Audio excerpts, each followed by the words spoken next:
se propose d'alimenter... Pour une première, Congo Challenge Science a gagné son pari. 45 meilleurs étudiants en économie de différentes provinces de la République démocratique du Congo ont pris part à ce forum. Axé sur les thèmes exigences de la recherche, à la frontière du savoir, cette séance interactive entre chercheurs, scientifiques et étudiants veut créer un réseau des compétences à travers des échanges d'expériences pour booster le développement de la République démocratique du Congo. Dans la première session, le professeur Matata, initiateur de la plateforme, ainsi que le professeur Vincent Gonga ont voulu remettre en place une communauté d'idées et des intelligences générées par la recherche et la conception des théories.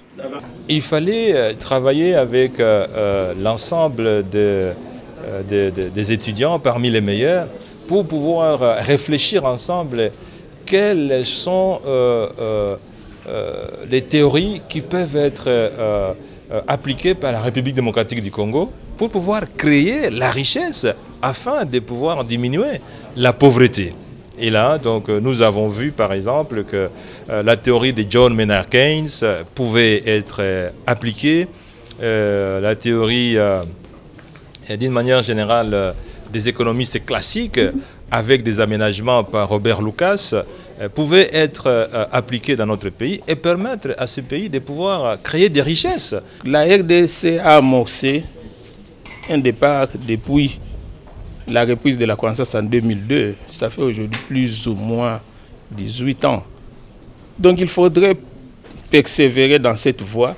Mais pour persévérer dans cette voie, il faut avoir des grandes idées, des grandes personnes qui portent ces idées fortes et qui les transforment tout justement en actes. Et on ne peut les trouver que dans l'élite. Merci beaucoup. Les participants, des brillants étudiants, ont approfondi leurs connaissances et sont déterminés à pousser loin leurs recherches dans le domaine de l'économie. Le niveau de débat d'abord a été au rendez-vous et ça a été très bien.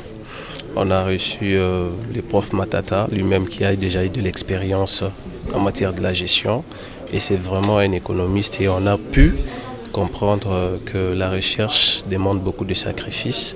Commençons par le mercantilisme en passant par la phytocratie et le courant keynésien. Nous nous sommes rendus compte qu'aujourd'hui nous nous retrouvons à la frontière entre la nouvelle école classique et la nouvelle école keynésienne. D'où il faudrait apprendre un peu plus pour repousser cette frontière.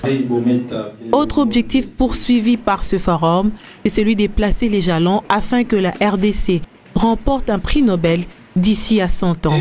Le rendez-vous est donc pris l'année prochaine pour la 2e édition de Congo Challenge Science.